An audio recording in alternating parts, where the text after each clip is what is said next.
Gel रोडवर दुहेरी हत्याकांड. पत्नी व 7 वर्षीय मुलाची हत्या करून पतीचा आत्महत्येचा प्रयत्न. धारदार चाकूने वार. विषारी औषध प्राशन केलेल्या पतीवर जिल्हा रुग्णालयात उपचार सुरू.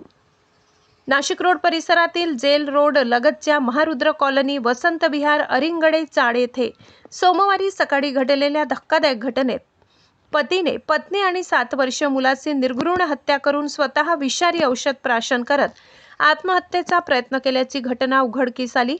घटनेमुळे परिसरात एकच खळबळ उडाली आहे. घटनेत अश्विनी किरण हजारे वय 43 आणि श्रेयश किरण हजारे वय 7 यांचा किरण हजारे याने धारदार हत्याराने खून केल्यानंतर किरण एकनाथ हजारे वय 54 याने विषारी औषध सेवन करून आत्महत्येचा प्रयत्न केला. घटनेची माहिती मिळताच पोलीस उपायुक्त किशोर काळे, सहाय्यक पोलीस आयुक्त अद्विता शिंदे, नाशिक रोड पोलीस ठाण्याचे वरिष्ठ पोलीस जितेंद्र सपकाळे, उपनगर पोलीस ठाण्याचे वरिष्ठ पोलीस निरीक्षक जयंत सिरसाट, सहाय्यक पोलीस निरीक्षक किरण कोरडे, प्रवीण सूर्यवंशी तसेच गुन्हे शोध पथकाचे अधिकारी व कर्मचाऱ्यांनी घटनास्थळी धाव घेत किरण हजारे याला तातडीने जिल्हा शासकीय रुग्णालयात दाखल करून त्याच्यावर उपचार सुरू आहेत. मोबाईल फॉरेन्सिक टीमने घटनास्थळावरून पुरावे घेतले आहेत. प्राथमिक पाहणीत महिलेच्या डोक्याच्या मागील बाजूस धारदार हत्याराने गंभीर वार करण्यात आल्याचे दिसून आले. तसेच 7 वर्षीय मुलाच्या गळ्यावरही वार करण्यात आले होते.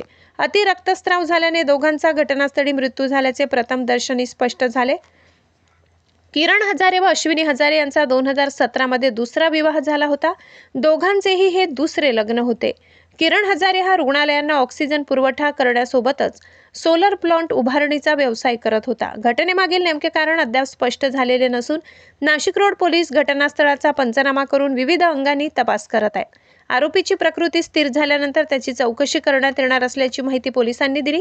मृतदेह शवविच्छेदनासाठी जिल्हा रुग्णालयात पाठविण्यात आले असून अधिक तपास वरिष्ठांच्या मार्गदर्शनाखाली पोलीस करत आहेत. नाशिक रोड प्रतिनिधी दिनेश पगारे.